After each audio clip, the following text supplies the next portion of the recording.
همینه تموم شد. بیشترم خاطر رفیق تو اینجور شده.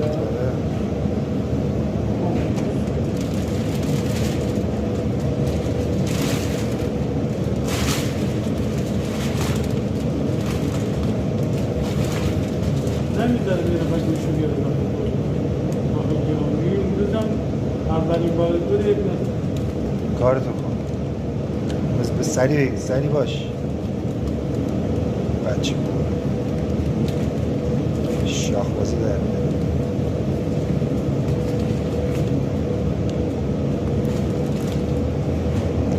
بجا پسر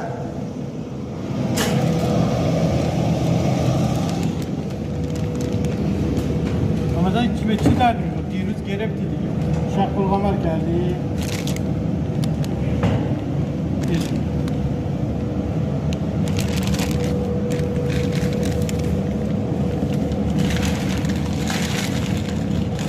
نه یادت رفت